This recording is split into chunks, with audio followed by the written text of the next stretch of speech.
Sieht gut aus. Ja, einen wunderschönen guten Mittwochabend wünsche ich euch vom Hoffnung mehr Team. Mein Name ist Dave und wir haben heute den zweiten Livestream schon mit einem sehr, sehr besonderen Gast, auf den ich mich sehr freue. Das ist nämlich Mark Schwarz von Omega Yeast Labs aus Chicago, Illinois. Und ich wollte noch mal ganz kurz ein paar Sätze sagen. Also die Veranstaltung heute wird auch wieder überwiegend auf Englisch gehalten. Ihr seid herzlich dazu eingeladen, Fragen zu stellen. Dazu geht ihr halt einfach auf den Tab, auf den Button hier Ask a Question und dann, wenn ich sehe, da poppt was auf, dann können wir es direkt beantworten und das dann auch zeitlich markieren, sodass auch andere Leute später dann noch sehen können, wann die Frage beantwortet wurde.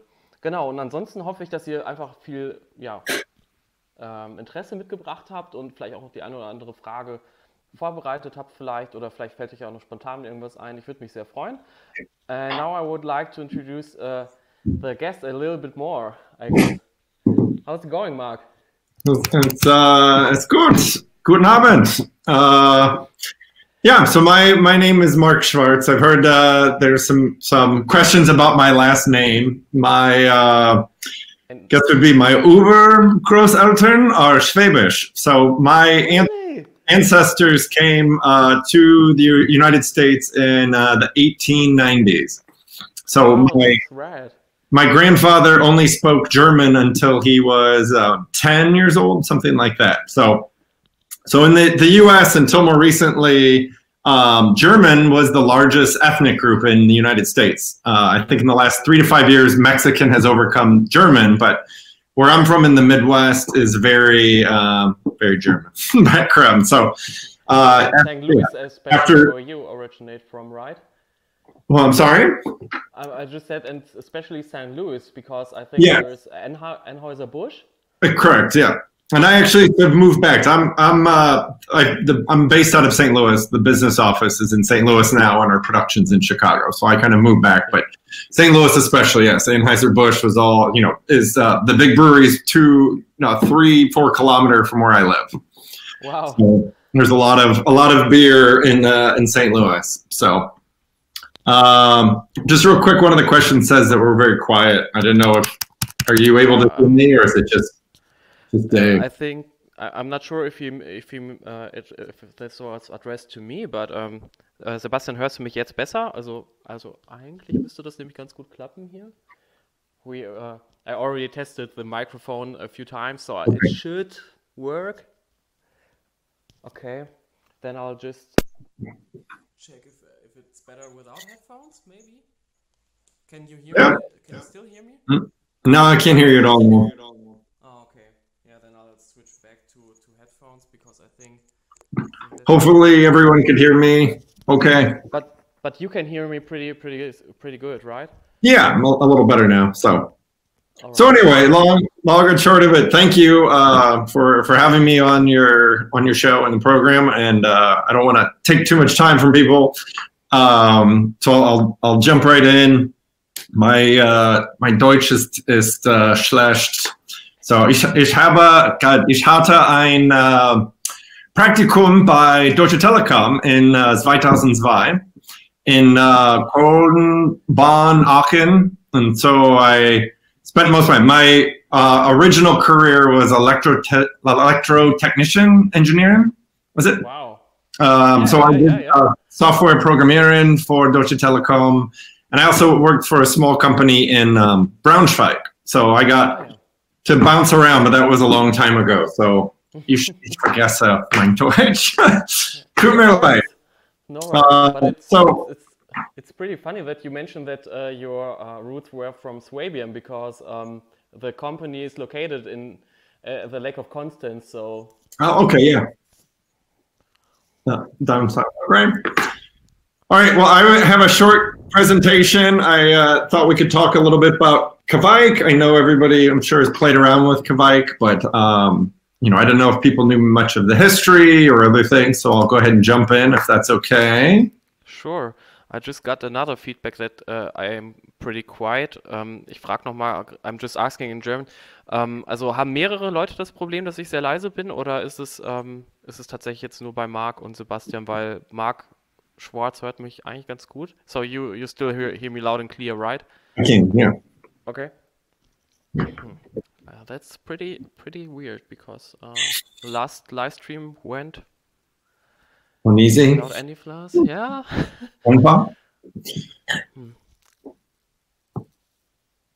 Okay.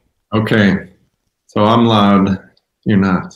I just don't know it because yeah, I mean, you can hear me. Yeah, it's a little soft in most Zoom, but if everyone can hear me, okay. Yeah.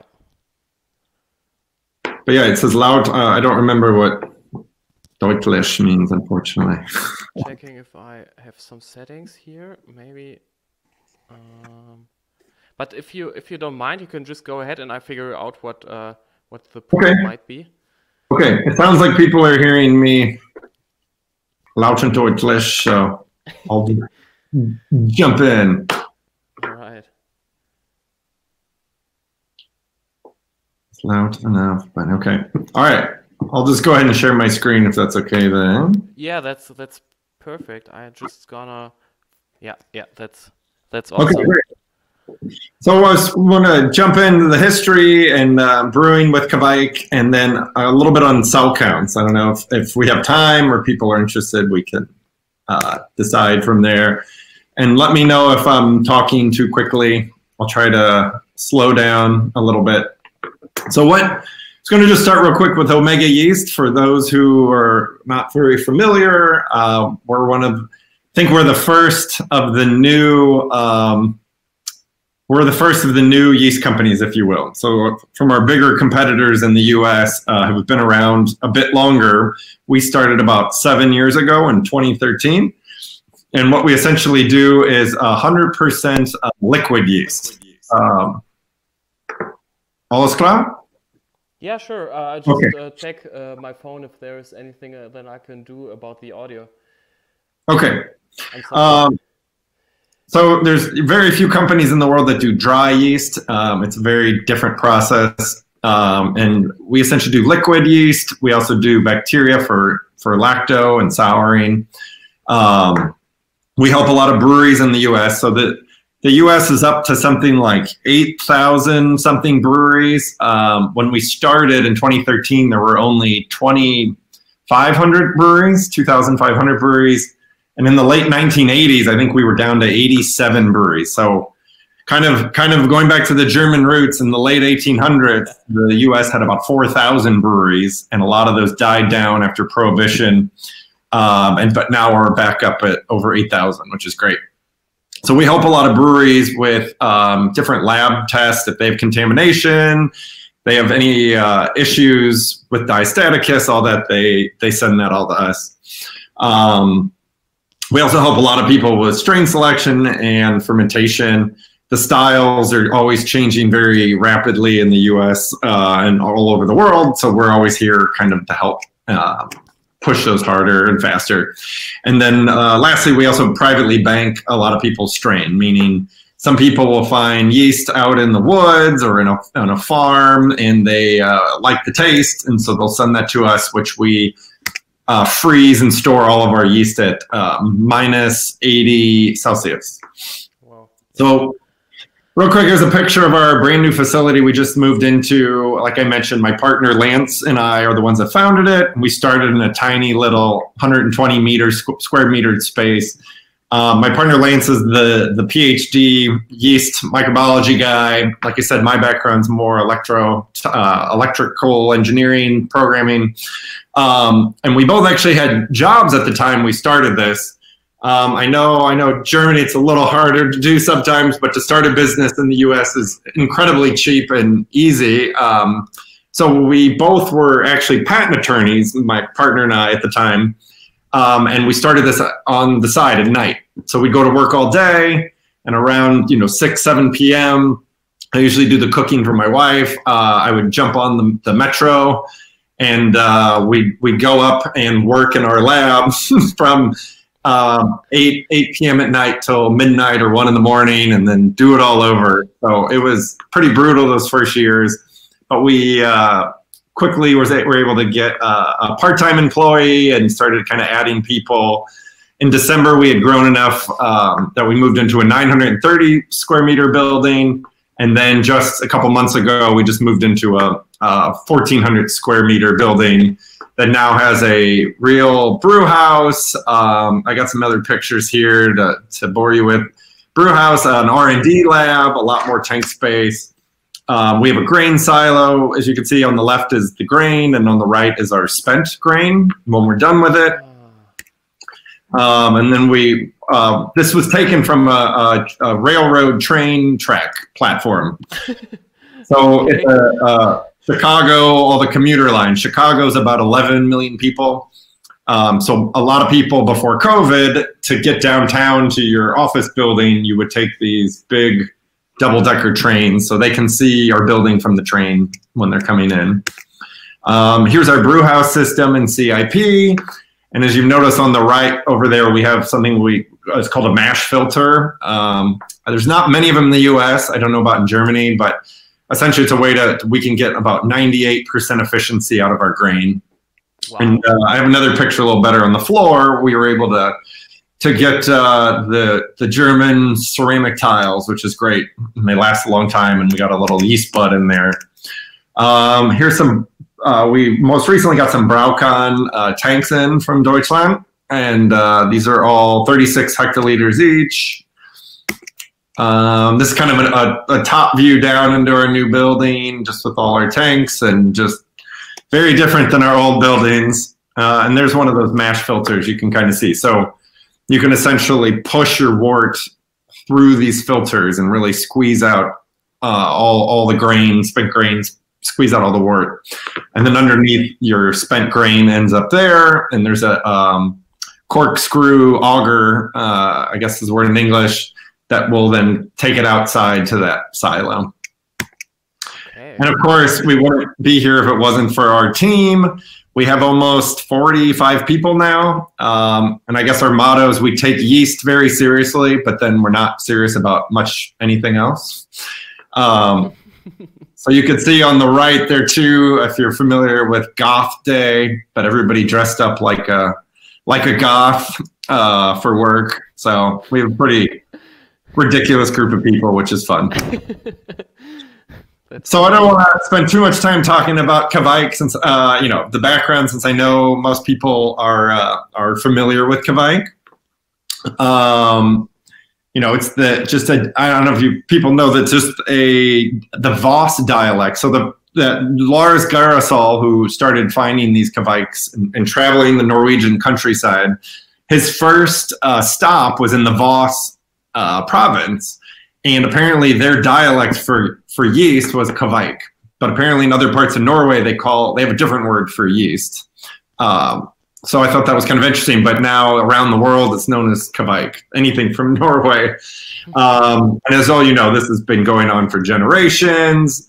They're non-phenolic. They love, and what really makes Kveik different, the one thing, for the most part, that people kind of lose sight of is that you can ferment at high temperatures without producing garbage. So without producing fusels and off flavors. And that has a lot of ramifications, but it's still a yeast strain. It still needs to be kept cool. It's not some super strain that can withstand heat and radiation. All it can do is ferment hot without producing fusels. So if you took a normal yeast strain, it could ferment it in, at 35 Celsius. It just wouldn't taste very good. So that's the only difference. So you really need to care for Kveik the same way you care for all your other yeast strains, and keeping it at 4 degrees Celsius, making sure it doesn't get too hot, that sort of thing. And the other kind of quick things I think are funny, so I'm sure you've all seen these Kveik rings that look like a human spine. But there's also these Kveik stokers, which apparently are logs that they carve out the middle, so you get a lot of surface area there, which is interesting. But my favorite at the bottom, if you've been having trouble brewing with Kveik, your problem is that you're probably not screaming into the fermenter. That's what a lot of apparently folks in Norway do. When you're pitching your yeast, you should be screaming. And I don't know, are you able to see my cursor, my arrow? Yeah. Okay, great. I wasn't sure. So this is the part I find fascinating. I don't know if many people have seen this. This is from Richard Price out of Canada. And he took the DNA sequenced all of these different beer yeast from around the world. And I'm glad you could see my arrow, is this kind of, as you can see, depending what part of the country or part of the world, it kind of branches off this family tree. So essentially going back in time, this is kind of the first, in the very center of the circle, the very first kind of domesticated yeast strains. And as you see, a lot of them are in Asia. So the blue, as you can see here, is Asia. You have sake, you have some wild that comes out of there. We're going to come back to the red is the Kveik. And then as you kind of go forward in time around this circle, sorry about that, you have different types of beer. And if you notice, kind of the mostly used UK, Deutscher, Amerikanisch, all of those are the more recent domesticated yeast strains. And so what's interesting is the red are the Kveik. And as you notice here, there's a big cluster of Kveik DNA family tree over here, kind of in the UK branch. And then also you'll see them here in those more ancient Asian ones. So kind of the working theory is, and I don't know why, it always comes back to Vikings. It was when the Vikings were raiding England back in the 800s, 1000. It seems like they brought some of those yeast strains back to Norway. And then from Asia and the East, some other branches of more earlier, primitive, more quote, kind of wild yeast came from the East, and they hybridized or had sex. And that does not happen very often in nature.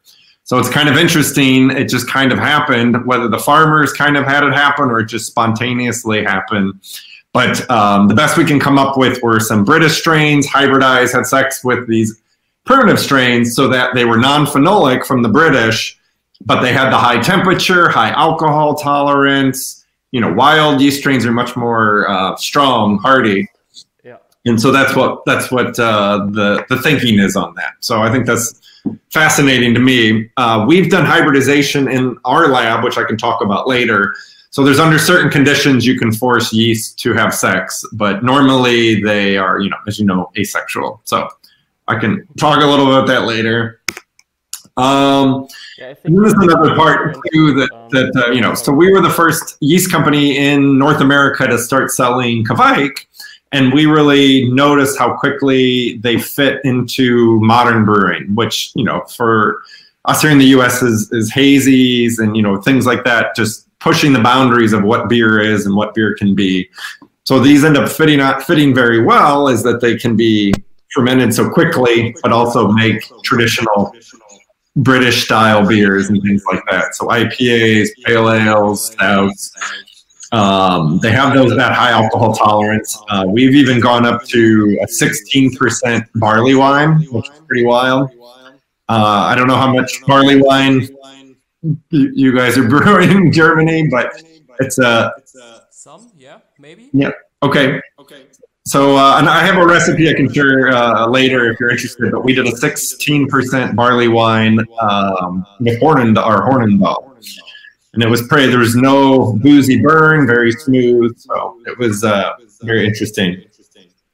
And then a lot of people in the US too, if you're in Arizona, Texas, Florida, and these very hot areas, they have a lot less energy costs because they can ferment much higher too. They don't have to spend a lot of money and energy bringing the temperature down with their glycol.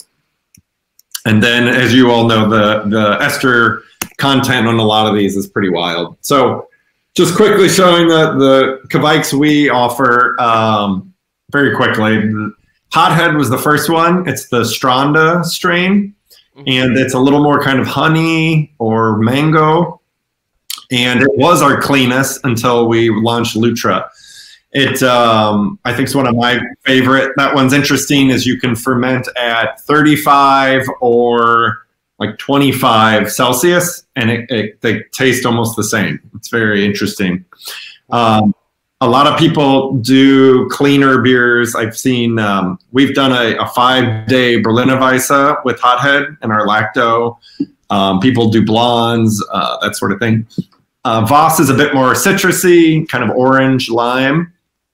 And I think there's hundreds of breweries now in the US we've converted that they no longer use Chico strain. They use Voss instead and come out with very similar thing. And actually my favorite beer, which doesn't seem like it should work, in the countryside, the rural countryside Illinois, they've made a wit with a Voss, this brewery, and it's phenomenal. I don't know why, but if you're looking for something interesting to do a wit beer with Voss is really cool. And then Hornendahl. It's non-phenolic. Yeah, these are all non-phenolic. Yeah, and although it's non-phenolic, it made a good wit beer. Oh, that's yeah, I know. So exactly, it doesn't make any sense. Sorry. So, no worries. So they made a non-phenolic wit with Voss, but they did it in a more kind of traditional wit recipe. So it doesn't make sense. I don't even know why I don't even know if they call it a wit, honestly, but it's really good. I don't know why. So as long as it tastes right. Yeah, fair enough. And then Hornendahl is our more kind of versatile one, meaning with hoppy beers, it comes out much more tropical, pineapple kind of flavors. But in a like an imperial stout, it comes out like a stone fruit, so plum, apricot, and a dried plum. So I think an imperial stout with Hornendahl is my favorite with that style of beer that I've had. And then I think actually I'm about to brew an imperial stout with Hornendahl, the Black is Beautiful one, but amped up to like 26 Plato. Yeah. Oh my god. Yeah, why not? Good. Yeah. So then our two newest ones, more recently, we launched maybe 2-3 months ago, is Espe. We actually went all the way to Lars Gerasol to figure out how to correctly pronounce it. So he said Espe.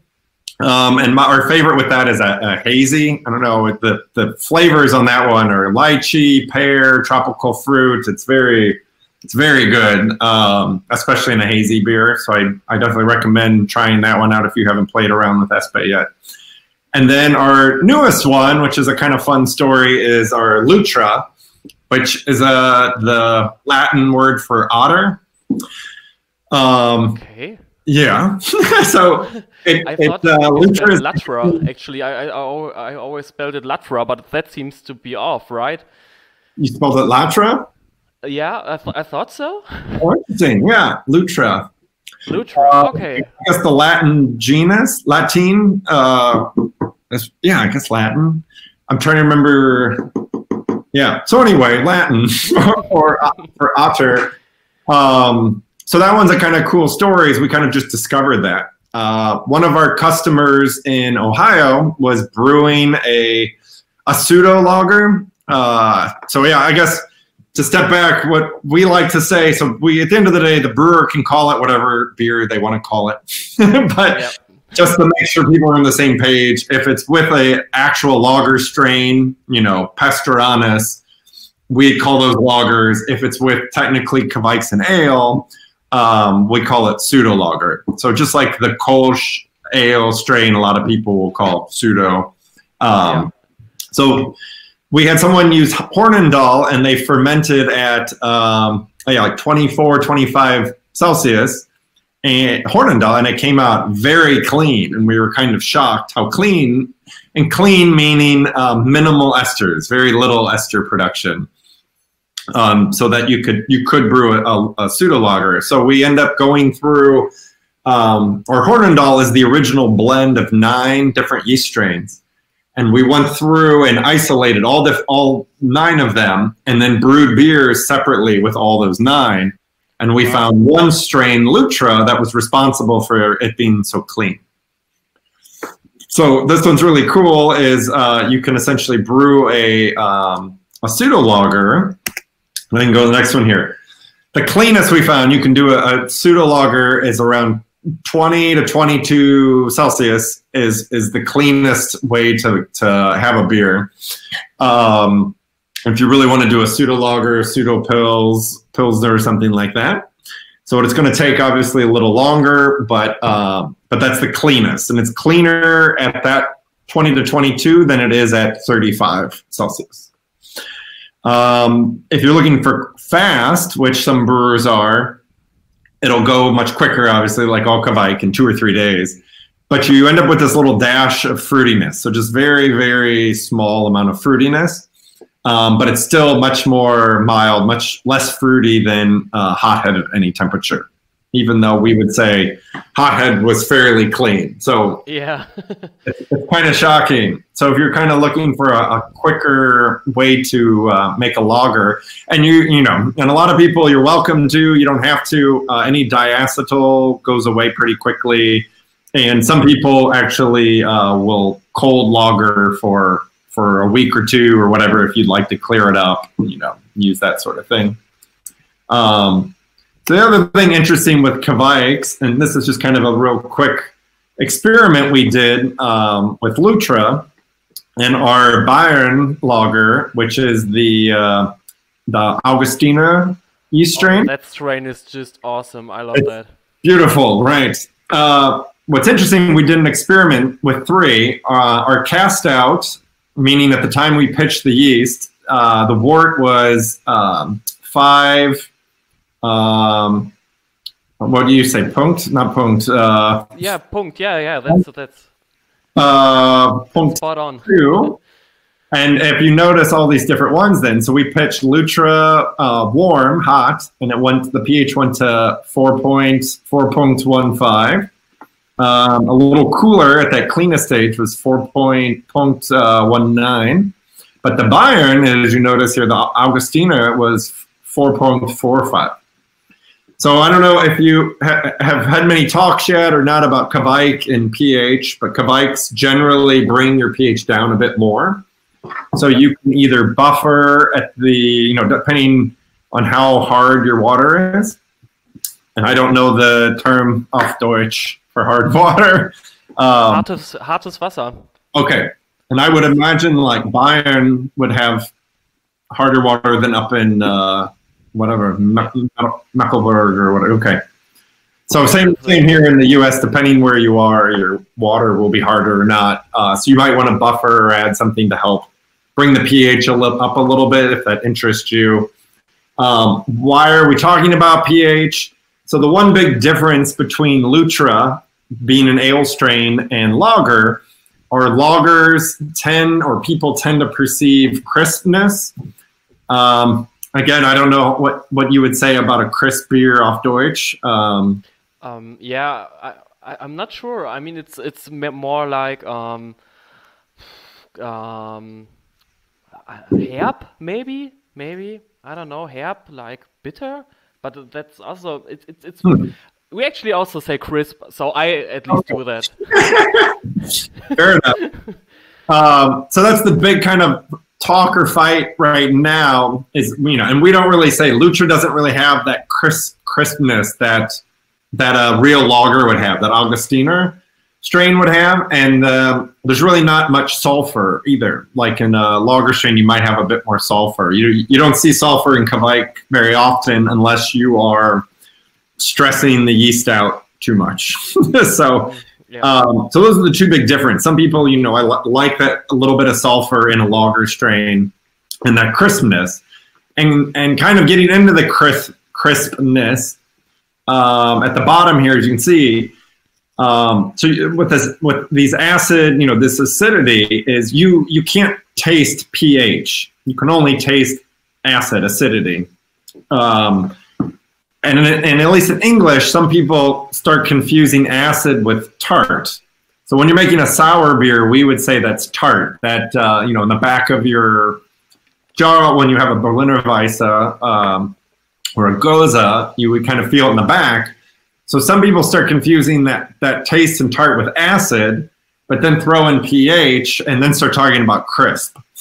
So what we've noticed is we have a lot more experimenting to do. We're trying to get down to what is that crispness? What are people tasting when things are crisp, and what does that mean? But there's a lot of people who are kind of confusing acid with tart and this crisp. And we're long and short of it, we've got more work to do. But this strain makes a phenomenal pseudo lager or pseudo pill, but it's not quite. Sorry, I didn't want to interrupt you. No, go ahead. So for Lutra, you would recommend to maybe just up the gypsum a little bit, or maybe like to just make it a little bit more bitter, like crisp. Yeah, I'd say buffer a little bit, but more than anything, kind of, play around, experiment, especially if you can brew with the Bayern side by side. It's a really fun kind of experiment to see the same recipe, the different tastes and all that. But we plan on doing a lot of experimenting in this area here soon. Is our goal. Awesome. And then you're not locked into just pseudo lagers with that either. We've had a lot of people been making stouts more often than not, who want to have more kind of true to taste. If you want a little like cleaner stout, anything you kind of want that malt and the other tastes to kind of come through, Lutra is a great way to do that if you're not looking for all the fruity esters and tastes and things like that. And the other thing we get asked all the time about, and I'm sure, homebrewers especially go crazy with underpitching, to kind of step back, and that, yeast, it's entirely the hotter you ferment yeast, the faster they grow, the faster they're going to double. And that's pretty much the only reason you can get away with underpitching. If you try to underpitch at lower temperatures, no, you're done. And it's kind of like the same with lagers. I don't know. We've pretty much converted most of our commercial breweries to, we call it warm pitching lager, which we would pitch at. Let me look it up now. Sorry. Which temperature is it? I mean, I know some. Yeah, so 65 Fahrenheit, which would be like 18. Maybe 16, like 18. Yeah, something around. Okay. I think 68 is 19C. I'm pretty sure about that. Like, yeah. Okay. Yeah. So let me bring this back. So if you, oh no, sorry. No worries. So if you couldn't be fixed. If you pitched at, let's say, I think it's 18. If you pitch at 18 Celsius for a lager, you need many less cells. You can pitch at ale rates. And then after 24 hours, after you see some activity, you can move your temperature down to 50 degrees, which is probably like 10 Celsius. Yeah, that's. And so a lot of commercial breweries we're finding have a much better experience, and even they're finding they like the taste better when they pitch warm with less yeast, and then they bring the temperature down. If you want to pitch right at 10 degrees Celsius, you're going to need much, much more yeast to cold pitch, is what we would call that. So it's kind of similar with Kvike. So if you really want to underpitch, make sure you're fermenting above 30 degrees Celsius. Oxygenating cannot hurt. And what we're finding is, a lot of these are nutrient hungry. So what's interesting is Kvikes do better with a high gravity beer. Mm-hmm. So, right, because there ends up being more trace minerals, little bits of minerals in a larger grain bill than in a small one. And so if you're doing low gravity, definitely use some nutrient. We recommend DAP. I think Fermade K has a lot of DAP. Mm-hmm. So definitely do that. And then commercial breweries, we really recommend don't underpitch. So all the studies, and we got a lot of experiments we're doing, but underpitching does not appear to lead to have any different perceived noticeable taste difference than ester. So essentially, if you underpitch a regular ale rate pitch and run those through, your tongue cannot perceive the difference in ester production. Okay. So we recommend, especially commercial breweries, have a lot more money on the line, right?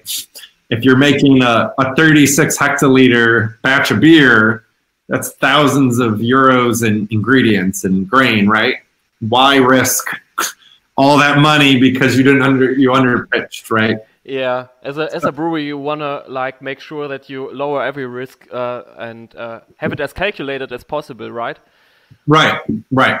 But for home brewers, we're always like, yeah, try it, do whatever you want. So just one question about the nutrients, because so when I'm brewing with Quake, I always add nutrients straight to the fermenter, but the recommendation on most of the commercially available nutrients is that you would have to dissolve it in warm water.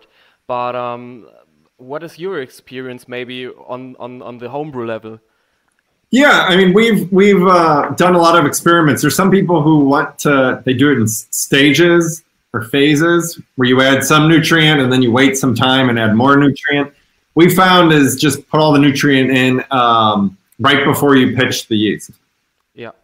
So just kind of like make sure it's, you know, it actually can't hurt at the very end of the boil, just to kill, you know. So a lot of the nutrients aren't going to be sterile.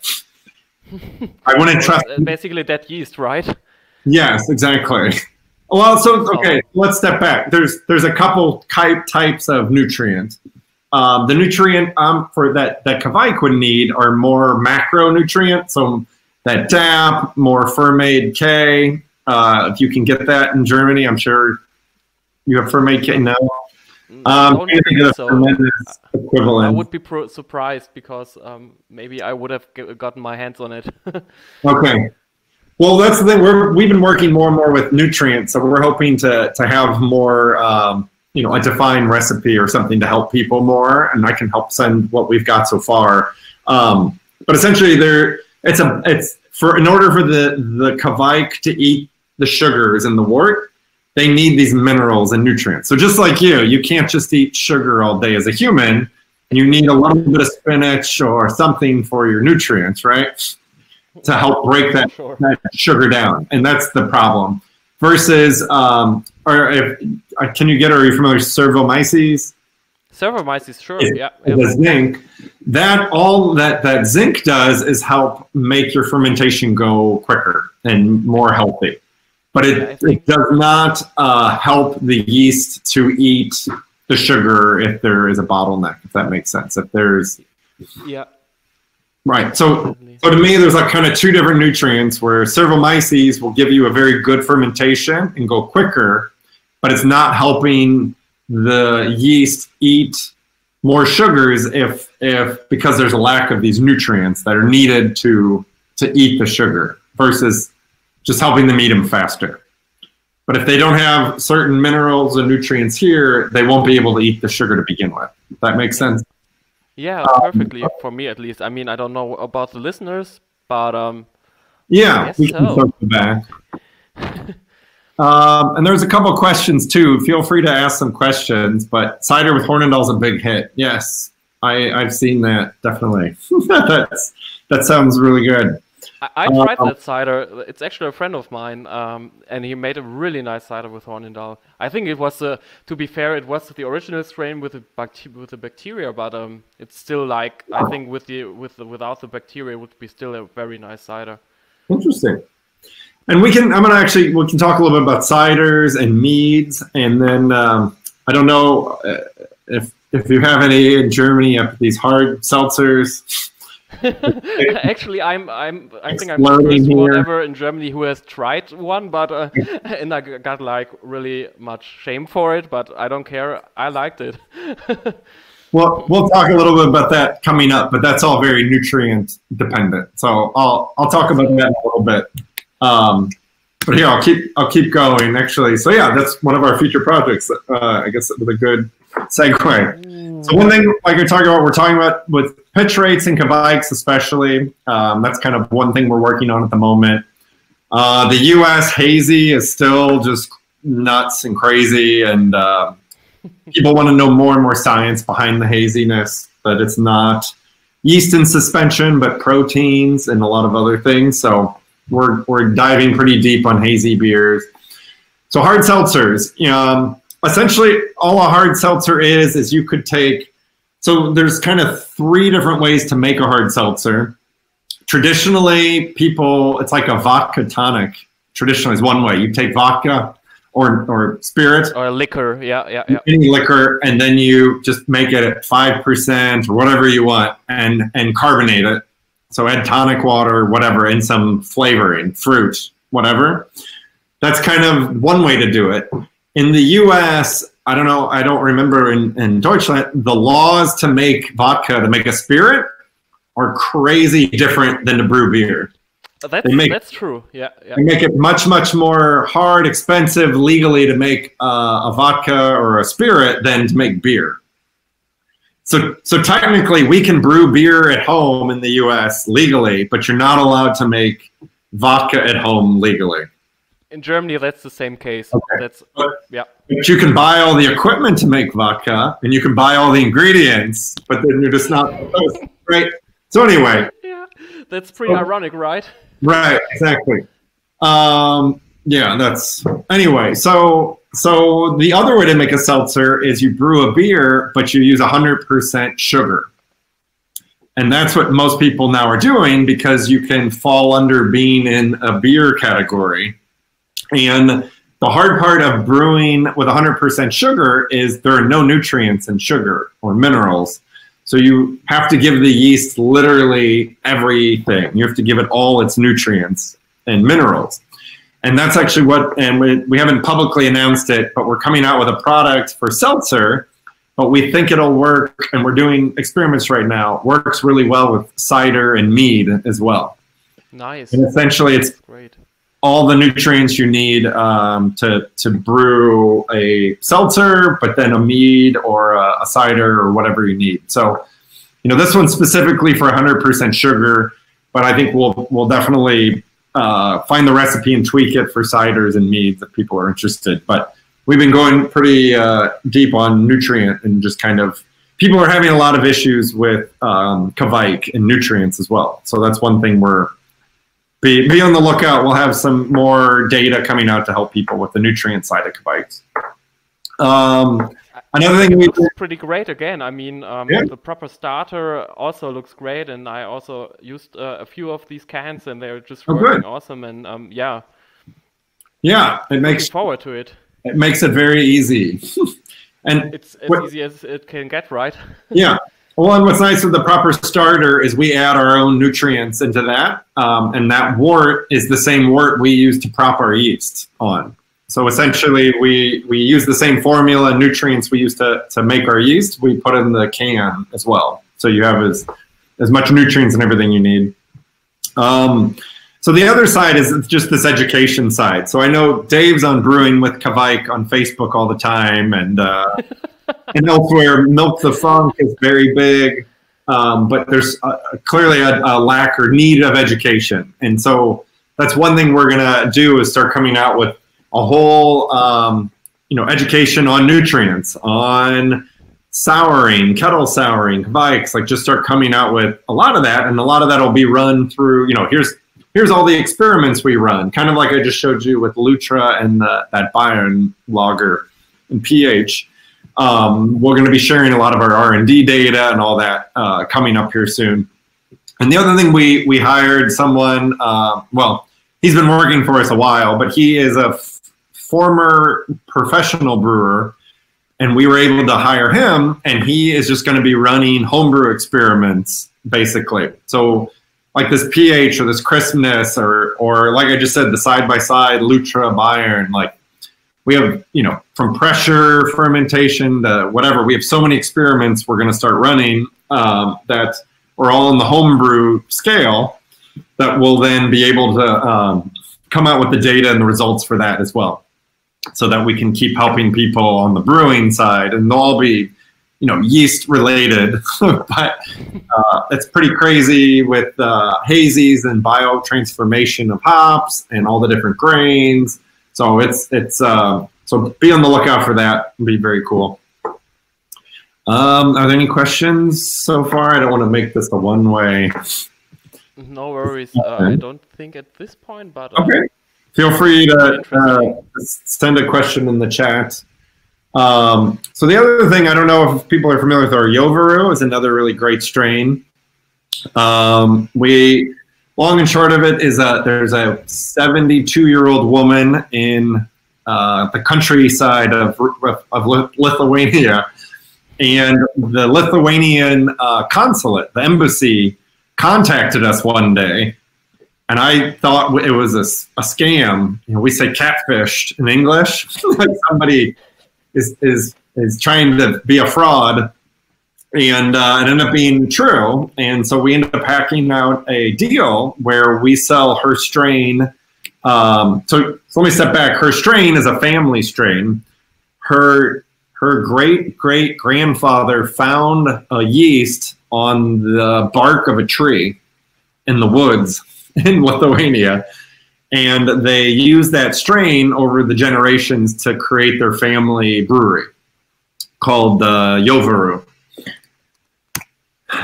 So I don't know if anybody's familiar, have tried it, but her name, this is Aldona Udrin, and this is what her beer looks like. And what's, you know, she's been brewing for 50 years. She studied under her father, and none of her children want to take over the brewery.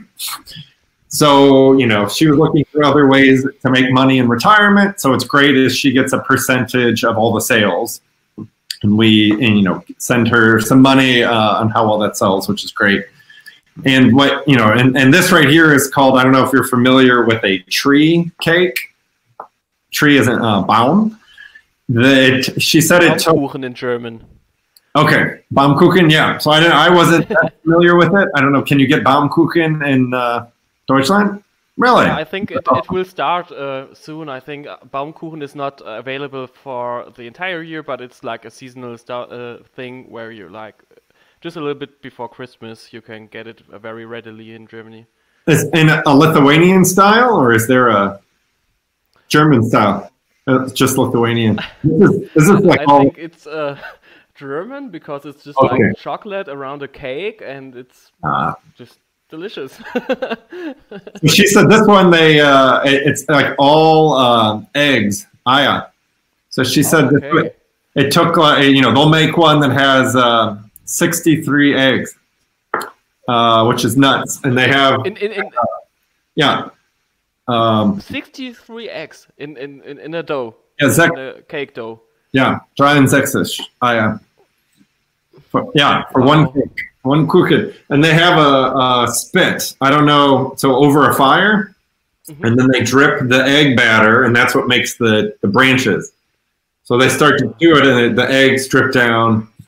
Yeah, it's very interesting. I got to in Chicago. I went to the Lithuanian consulate. So Chicago has like 100,000 Lithuanian people. I think the most Lithuanians outside of Lithuania, and so there's a huge part of the city they still speak Lithuanian. So we were able to get some of this Eierkuchen, tree or Baumkuchen. So, yeah. But Eierkuchen, I think it's a little different. It's, yeah, but for this cake, maybe, I don't know. Or you think in French I think it's Bouche Noël, but I forget what off Deutsch the Chris the Yule. Anyway, we'll move on. No worries.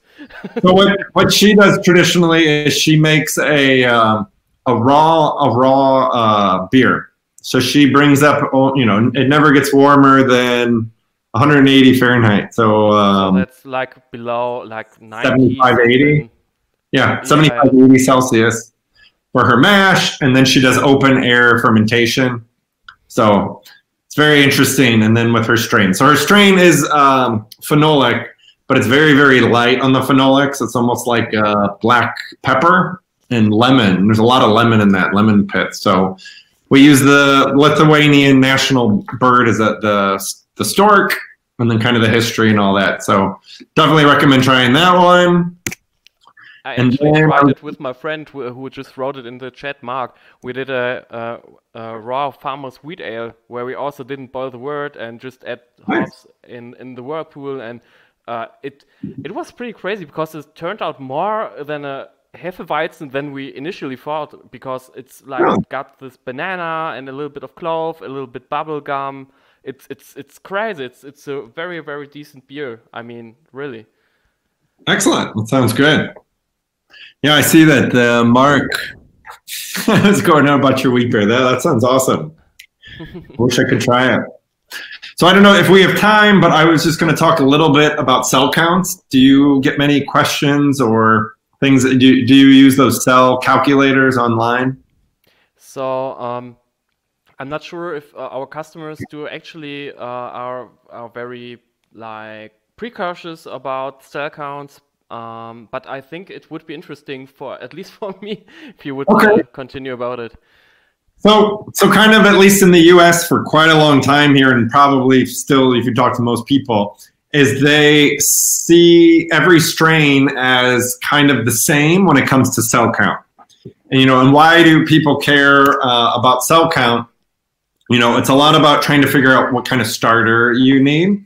And like we talked about, say with, if you're trying to make a cold pitch lager at 10 degrees Celsius, you would want a starter. And a lot of people, you put in your pitch rate, your batch size into these calculators online, and it'll just spit out, hey, you need this many cells. And then you kind of, in theory, calculate what kind of starter you need.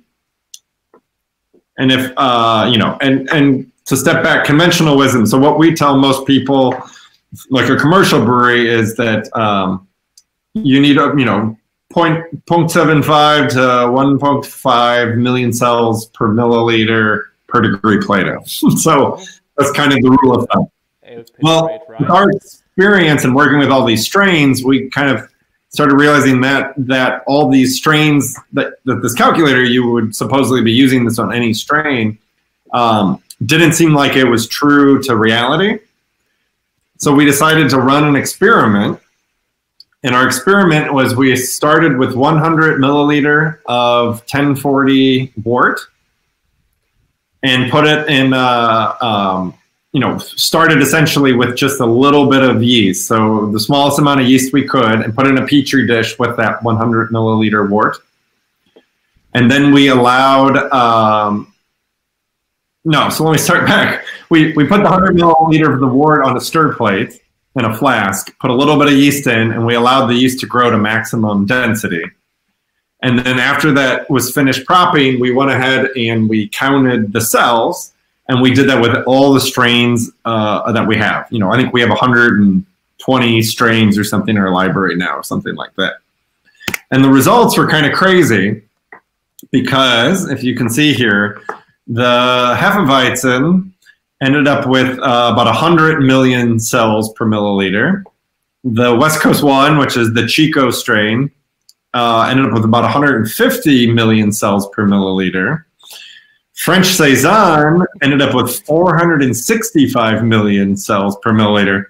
And Brett Lambicus ended up with 885 million cells.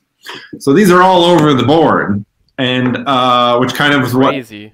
Which was our kind of, you know, what we had been kind of noticing. And here's kind of a visual look at that. As you can see, this is the Hefeweizen, Chico. This is the Brett Lambicus one, and was it Brett Lambicus? Yeah, Brett Lambicus, and then the French Saison. So it's from right to left. So from left to right. I don't. Can you see the cartoon then? Oh yeah. All right. Oh, from left to right would be Hefeweizen, Chico, Brett Lambicus, and French Saison. Mm-hmm. And as you can see, they're almost all about 5 milliliter, except for the Hefeweizen is 7.5. But the strain numbers, remember, this was 460 million. This was 800 something million. This was 150 million cells per mil. And yeah, they're right here, sorry, and 100 million. So why does that end up looking like that? Well, at the end of the day, it comes down to, is if you think of yeast like little factories, they all started with the same number of raw materials, your wort, 100 milliliters of wort at 1040. They all started the same kind of raw materials, and their whole function is just to create more factories. And then they have alcohol, carbon dioxide, esters as their emissions. And what you end up seeing is some cells are physically bigger, like the Hefeweizen, if you put them under the microscope, then the French Saison might be physically much, much smaller. So what ends up looking like is this would be, say, the French Saison, And none of this is to scale, but as you can see, this is a yeast cell, let's say, for the French saison. As they replicate, this might only need 3. I'm making up numbers here. 3 raw units, 3 sugar molecules to replicate, right? So you end up replicating having 8, much more, because they physically don't need as much raw units to replicate. Versus the Chico, this might be 11 units of sugar needed to replicate. They're much, much bigger. So you only end up with 4. And then you have some others like Hefeweizen that are just really bad at replicating. Hefeweizen's one that if you start with the same biomass, if you start with that 100 mil wort, you won't end up necessarily creating the same amount yeast-wise. So kind of what's the takeaway, or what that means is, while these look, 5 milliliter, 5 millimeter, almost 5 millimeter, this one, Hefeweizen's a little more powdery, meaning it just doesn't condense as well. But what we found is that the biomass ends up being pretty much the same. So if we took all of these yeast cakes and put them on a filter and dried them out, they would all weigh the same amount when I say biomass. Does that make sense? Yeah, but that was pretty surprising to me. I mean, honestly. Right. When you look at the picture, the density is like very different in all of these 4 strains. And I also thought maybe it has something to do with the size of the cells. So because Brettanomyces is like much smaller than Saccharomyces, right? Yeah, stimmt, genau. No, it is. And so what's interesting, there. especially for these 3, because Hefeweizen isn't very good at replicating, the biomass, if you were to put all of these on paper, filter paper, and let it dry and weigh them, these would all weigh exactly the same. And Hefeweizen actually would weigh a little bit less because it's so bad at replicating. But the cell count, as you notice here, is just all over the place. The cell count's crazy. So what does all this mean is that essentially, if you really wanted a strain calculator, it should be strain specific, where you should not only put in your pitch rate and your volume, but you also should put in what am I using, French saison or Hefeweizen? But they seemingly work. So kind of the takeaways, and I know this is a bit, is your calculator online is lying to you, but it's okay. They should more accurately be called biomass calculators. And even when we're making yeast, at a commercial massive levels, we only look at biomass. We do everything by weight. So we don't really even do cell counting ourselves. We find weighing the yeast and going by that gets you much better results and answers. Wow. So I just thought that was kind of an interesting thing. But as my partner said, it's a lot of people hate doing starters. Starters is just a great way to up your yeast cell count. It's really hard to overpitch in a homebrew scale. The only way to overpitch would be to we call it pitching on the cake. So after you've made one batch of beer, the cake of yeast at the bottom, if you pour wort on that, you're going to overpitch. But that's kind of the only way to overpitch. A starter not only gets you more yeast cells and count, but we also find a starter doing it 24 hours before your brew, the starter will put the yeast in a more metabolically ready state to get into fermentation. So you're kind of like getting them raring to go. I don't know how else to put it. But yeah, you get them in a really good state where they're ready to ferment. Yeah, and then always like I talk about it up. What'd you say? I'm sorry, I just said you're basically waking it up out of the hibernation. Yes. So even, so I guess what we say, so a couple points is if you notice on our packs, we don't have a cell count because we don't feel like that's scientifically accurate. we'd have to come up with a cell count range for every different specific strain. So it appears that people do, like our competitors, if you see 100 billion, 200 billion, is that they're kind of benchmarking with Chico. So they're kind of taking the Chico, if you remember, Chico ended up being about 150 million. So they're kind of taking Chico, when you hear 100 billion, 100, and I'm saying with a B, billion, size root. Million and milliarde. What is that? Yeah. So when you see that 200 billion, it seems like everybody is benchmarking that to Chico, but we don't put cell count on ours just because we feel like it's not true to science. But at the end of the day, it doesn't really matter. The biomass and that weight is what really matters. And secondly, make sure, like we talked about, having enough raw materials. So not only with that sugar, but having oxygenation, using the nutrients like FAN, minerals, DAP, all that is all super important, especially with Kveiks. And then the other point, I guess, with our homebrew packs, we say under 3 months from packaging, you can direct pitch and probably be fine. It can never hurt to do a starter, but you can just pour the pack in under 3 months. But for months 4 and 5, we recommend definitely doing a starter just to make sure you're giving it the yeast or the beer all it needs in the yeast.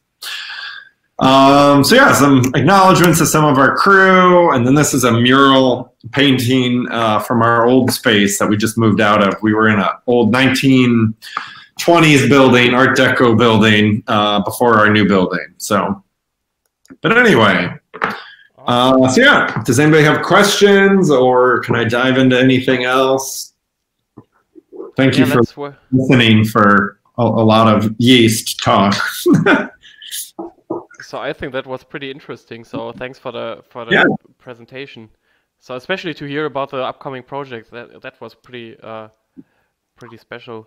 Yeah, we're excited. But I think these, especially these experiments and the education, brewing experiments, all that, I think are going to be really awesome. So we'll definitely make sure to send you all that when we're there. But definitely be on the lookout. We'll have a lot more stuff on nutrients coming out just because they make such a big impact. Would it be possible to send us over the presentation so we can put it up in the show notes? Yeah, sure. That's no problem. Awesome. That'd be great. Yeah. I'm not sure if there's a question at this point. Oh yeah. So Yeah, no worries. So yeah, Gulo's an interesting one. So kind of what I was talking about, we think Kveiks hybridized, had sex. We were able in the lab, our first hybrid that we made in the lab was our Saisonstein. So I don't know if anybody's ever brewed with the DuPont strain, but at least here we call it the DuPont stall. If you brew even 1 or 2 degrees too hot, the DuPont Saison will just stall for 3 weeks and just not do anything. So, but we always love that. The taste, that's our favorite Saison strain to taste. So my partner Lance was able to take the French Saison, DuPont Saison, which is our Belgian, and force them to mate. And we ended up with 220 children. And then we took each one of those and brewed a small 4-liter batch until we found one that it tastes very similar to the DuPont strain, but it was very fast and like a beast, like the French Saison one. So that was our Saisonstein, which is a fun strain to play with. Our second hybrid was Gulo, and it's kind of like Lucha. Gulo is the Latin word for Wolverine. I don't know Wolverine auf Deutsch, but everyone knows Wolverine here, and okay, good. From the comics. So Gulo is an interesting one, as we took the French Saison and the Irish Ale, Guinness, and we were able to mate those with the same thing, and ended up about 200 something children. And again, this is all random, just like you and your brother or you and your sister got random traits from your parents. It's very similar like that. So we had to go through and brew with all the different children. And some children were phenolic and some children were not phenolic. Some were so the French saison being diastaticus. Some were not diastaticus. So we went through till we found gulo, which was fast, and diastaticus, diastatic as the French, but it's non-phenolic. So you can essentially brew I'd say a brute light or brutish IPA with that. It'll go down to like 80, 90% apparent attenuation. And is everybody familiar with what diastaticus is and phenolics? I think so. I think okay. So. They're correlated, but not causation. So usually if it's a diastaticus, usually happens to be phenolic, but that doesn't mean they're always phenolic. And so the other one out there is our tropical IPA is diastaticus, but it's not phenolic. I don't know if you've ever played around with our tropical IPA, but that one's an interesting story. Is one of our bigger competitors was selling that strain as a Brett of Brettanomyces. And my partner was playing around and realized this doesn't behave like a Brett at all. And we got it, back, this is like 6 years ago. We spent the money to get a DNA sequence, which was very expensive, and confirmed that it was 100% Saccharomyces, not Brett. And we were able to, we learned a little bit out of all that and got I focus the screen. What'd you say? I hope it's okay that I focus the screen. Yeah, no, okay. So yeah, what's cool about gulo is that it's diastaticus, but it is non-phenolic. So, but yeah, no, the whole thing with diastaticus is interesting. Is that it's just their diastaticus strains are able to make their own enzymes that break those dextrins into small sugars, and so that's. In a commercial brewing world, it can be scary if you're trying to brew an IPA and you get 1 or 2 diastaticus cells in there. It can lead to problems. And kind of the same with hop creep. I don't know if you guys have talked much about hop creep, kind of the same. So many enzymes on the hops that can lead to that. So anyway. So yeah, the gulo is great. I think the best thing I've had with gulo was a dry stout. So if you're ever looking to do a stout, gulo was a really great one. So actually, I'm about to do a stout, so maybe I should try it. But yeah, just like you try to do a brute kind of IPA, something like that, it's good too. But yeah, it's an interesting strain, so definitely check it out. So awesome. All right. Does anybody have any other questions? If we ever do, or we have other topics, I'd love to come back on and talk more whenever, let me know. But yeah, I mean, we can maybe also do another live Q&A in the future. I mean, if you have some upcoming, or one of the projects that you just mentioned, maybe just got launched and yeah, no, good. And we've got a lot of other things I wish I could talk about right now, but we wait a little bit. But yeah, we've got some cool stuff ahead. So new strains, maybe? Yeah, we have a couple new strains coming out later this fall. So yeah, some I can talk. When they come, when we get closer, I'll let you know, Dave. We can. Yeah, perfect. I would be looking forward to it. So yeah, that'd be great. So awesome.